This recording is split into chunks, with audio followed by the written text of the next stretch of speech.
Assalamualaikum warahmatullahi wabarakatuh. Selamat berjumpa kembali dengan saya dalam channel Belajar IPA Sarita Banteng SPD.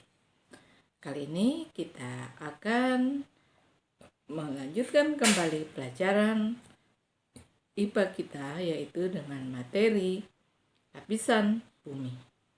Materi ini materi IPA semester genap untuk kelas 7. Sama saya Sarita Banteng SPD, guru SMP Negeri 9 Manado. Salam kenal bagi yang baru bergabung. Jangan lupa sebelum kita lanjut, subscribe video yang akan Anda tonton, supaya kelak kita tetap tersambung dengan video-video selanjutnya. Oke? Nah, sebelum kita mulai pelajaran, sebagai makhluk Tuhan yang percaya bahwa Tuhan itu ada, mari kita buka dengan doa menurut agama dan keyakinan kita masing-masing. Berdoa mulai. Doa selesai.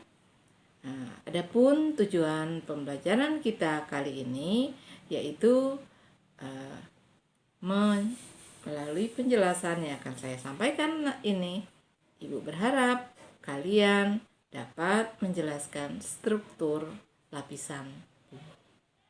Oke? Selamat menyaksikan. Seperti yang kita ketahui, planet bumi adalah salah satu dari 8 planet yang ada di galaksi Bima Sakti dan menempati urutan ketiga dari matahari setelah planet Merkurius dan Venus. Nanti kita akan pelajari itu tata surya di materi berikut. Makanya subscribe video ini supaya kita akan tetap berhubungan dengan materi-materi selanjutnya. Nah, bumi mempunyai bentuk seperti bola dengan banyak lapisan yang menyusunnya. Nah, bumi sendiri adalah planet yang sementara ini dapat menunjang kehidupan makhluk hidup, di mana pada bumi ini memiliki 3 komponen utama yang sangat menunjang untuk kehidupan suatu makhluk hidup di dalamnya, termasuk kita manusia. Komponen tersebut yaitu litosfer, hidrosfer, dan atmosfer. Litosfer itu adalah kulit bumi atau lapisan bumi. Hidrosfer lapisan air, dan atmosfer adalah lapisan udara yang menyelimuti bumi. Nah, kita akan bahas kali ini yaitu lapisan litosfer atau kulit bumi. Nah, perhatikan lapisan bawang berikut ini. Ini ya, kalau bawangnya kita belah seperti ini, kita akan menemui lapisan-lapisan yang seperti ini. Nah, ini intinya, ini lapisan luar, ada kulit arinya ini, dan sampai ke dalam dia berlapis-lapis seperti itu. Kira-kira seperti itu juga lapisan kulit bumi kita. Perhatikan gambar berikut. Ini struktur daripada telur. Nah, ini kita ketahui ini ada lapisan luar yang disebut dengan shell. Kemudian di dalam lapisan luar ini ada juga lapisan membran. Nah, ini ada membrannya, lapisan yang melengket di kulit telur luar. Kemudian ada juga lapisan sel telur. Ini lapisan telur ini yang melengket di kuning telurnya, di putih telurnya ya. Kemudian ada kuning telur. Kemudian ini kuning telurnya. Kemudian ini kalasa atau tali kuning telur. Ini kita tahu tali kuning telur ini berfungsi untuk menjaga agar kuning telur itu tidak tergoyang. Jadi dia ibaratnya seperti kita manusia yang masih bayi di dalam rahim, itu adalah tali pusat. Sekarang, dan ini ada rongga udara. Ini yang di atas ini adalah rongga udara. yang berfungsi memberikan cadangan oksigen bagi calon individu yang ada di dalam telur ini. Dan ini adalah inti bumi atau yolk. Dan berikutnya kira-kira seperti itulah lapisan kulit bumi yang kita huni. Bumi kita yang kita huni ini seperti telur tadi ya. Dari dalam hingga ke permukaan, lapisan bumi tersusun dari inti atau core, mantel atau mantle, kerak atau crust seperti telur. Inti adalah kuning telur. Jadi inti bumi seperti kuning telurnya. Dan mantel adalah putih telur, sementara kerak adalah cangkang atau kulit telur yang keras di luar ya. Jadi ini secara lengkap bagian-bagian dari bumi. Yang pertama ini kerak yang bagian luar, kerak benua. Ini kerak ini ada dua, ada kerak benua, ada kerak samudra. Lihat ini mantel ibaratnya seperti putih telur tadi ya. Putih telur kan kita tahu menjaga kuning telur itu agar tidak hancur ya. Dan ini inti bumi. Nah, ini itu inti buminya. Inti bumi ini ada inti luar dan ada juga inti dalamnya. Ini inti luar, ini inti dalam. Sekarang kita lihat inti bumi berada sekitar 3000 km di bawah permukaan bumi. Nah, bayangkan ya, 3000 km di dalam permukaan bumi. Kita berjalan sejauh 1 km saja sudah rasa lelah, tapi kulit bumi kita, inti bumi saja ini berada sekitar 3000 km di bawah permukaan bumi. Jauh ya. Bagian ini berbentuk seperti bola. Isinya mengandung besi dan nikel. Jadi inti bumi berisikan besi dan nikel. Inti dalam berada pada kedalaman sekitar 5150 hingga 6370 km. Ini inti dalam. Nah, sekarang ini 5000 sampai 150 hingga 6370 km di bawah permukaan bumi. Bayangkan saja ya, kira-kira ada yang mampu masuk sampai di inti bumi pada kedalaman 6370 km.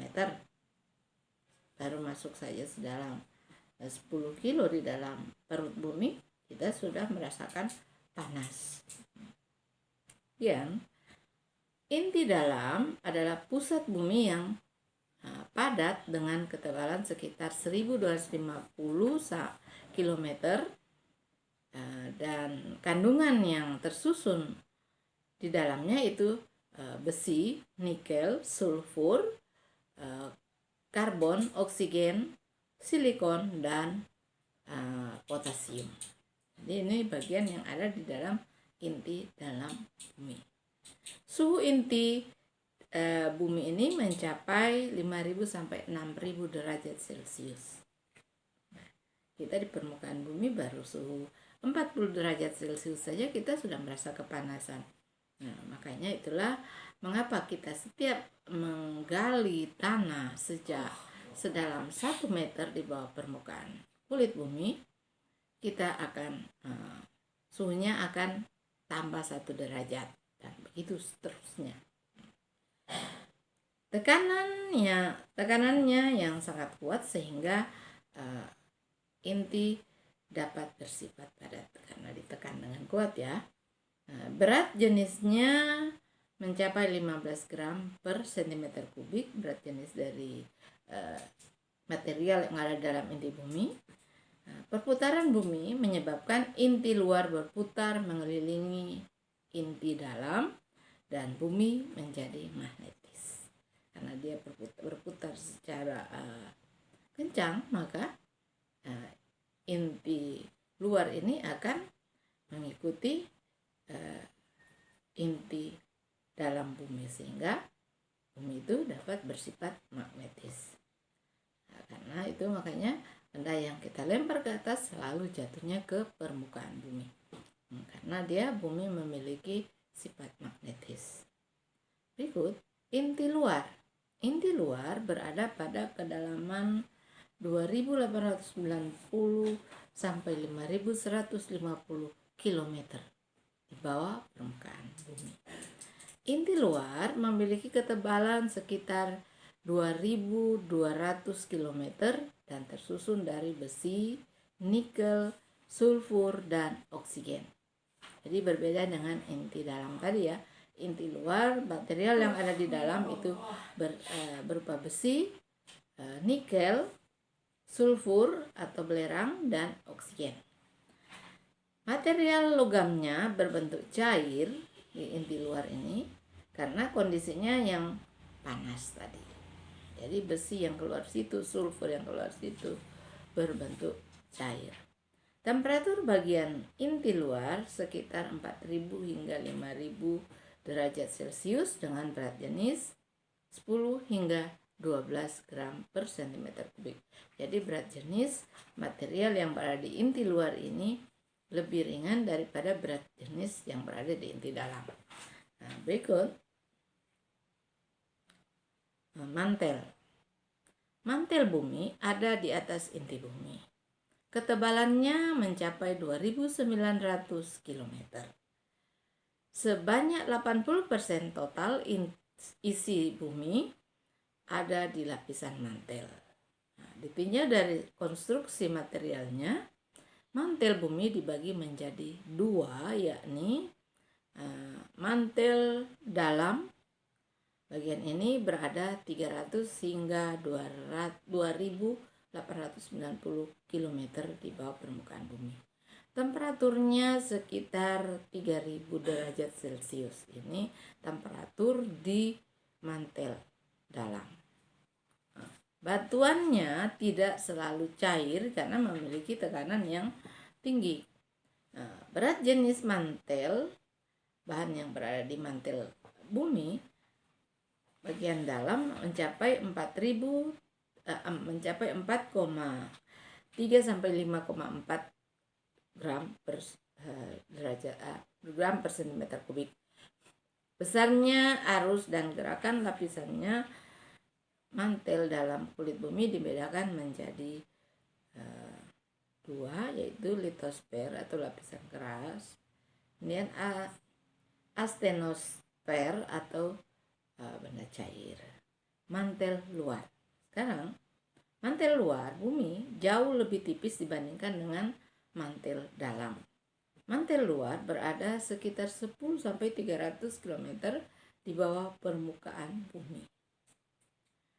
Temperaturnya mencapai 1400 hingga 3000 derajat Celcius dengan berat jenis 3,4 sampai 4,3 gram per cm kubik. Kerak. Ini lapisan bumi yang ketiga, yaitu kerak. Kerak adalah lapisan bumi yang paling luar dan paling keras. Namun kerak sangat tipis jika dibandingkan dengan lapisan lainnya. Lapisan ini juga dikenal dengan lapisan sial. Ada dua lapisan kerak, yaitu kerak benua. Kerak benua itu punya ketebalan 15 sampai 75 km di bawah permukaan bumi. Kerak bumi mencakup 40% dari luas seluruh permukaan bumi. Batuan pembentuknya lebih tua dibandingkan dengan kerak samudra. Beberapa batuan pembentuknya berusia 1,9 miliar tahun dan umumnya berasal dari batuan induk. Dan yang kedua yaitu kerak samudra. Nah, kerak samudra adalah lapisan padat terluar kulit bumi. Tebalnya mencapai 5 sampai 10 km. Kerak samudra lebih tipis dari kerak benua karena usianya yang relatif lebih muda. Nah, lapisan ini membentuk 60% permukaan padat kulit bumi dan terus-menerus terbentuk rangkaian pegunungan api di dasar samudra. Nah, batuan pembentuknya berjenis batuan basal yang berwarna gelap, halus, dan berpasir. Berarti kira-kira seperti gunung berapi yang ada di Gunung Krakatau di Teluk Jakarta ya. Sekarang kita masuk di uji kompetensi. Setelah mendengarkan penjelasan tadi, menyimak tadi, kita akan masuk di uji kompetensi dengan soal 2 nomor yang Ibu tujukan untuk menguji apakah adik-adik memahami penjelasan di awal tadi atau tidak. Nomor 1, jelaskan apa perbedaan lapisan mantel luar dan mantel dalam bumi. Yang kedua, jelaskan mengapa letusan gunung berapi mengandung belerang. Nah, selalu kan kalau kita lewat misalnya kalau di Sulawesi Utara sini, kita ke Lahendong, kita mencium seperti bau bau seperti tai bebek. Itu adalah berupa belerang atau sulfur. Nah, jadi mengapa di dalam letusan gunung berapi itu selalu menghasilkan belerang? Jelaskan ya. Setelah Anda jawab, kirim balik ke guru mata pelajaranmu, baik itu Anda kirim lewat WA maupun lewat classroom yang adik-adik sudah ikuti. Ya, sampai di sini pembelajaran kita kali ini. Semoga kita dapat bertemu pada kesempatan yang lain. Semoga bermanfaat dalam kehidupan kita. Jangan lupa klik subscribe, share, dan komen supaya lebih banyak yang memahami materi-materi ini. Terima kasih atas perhatiannya. Sampai bertemu di episode selanjutnya. Akhir kata, sebelum kita tutup pelajaran kali ini, kita tutup dengan doa. Mohon pertolongan Tuhan, semoga apa yang kita pelajari hari ini dapat kita amalkan dalam kehidupan kita sehari-hari dan bisa menambah ilmu buat kita. Oke? Doa menurut agama dan keyakinan kita masing-masing dipersilakan. Doa selesai. Akhir kata, Assalamualaikum warahmatullahi wabarakatuh. Sampai bertemu di episode selanjutnya. Bye.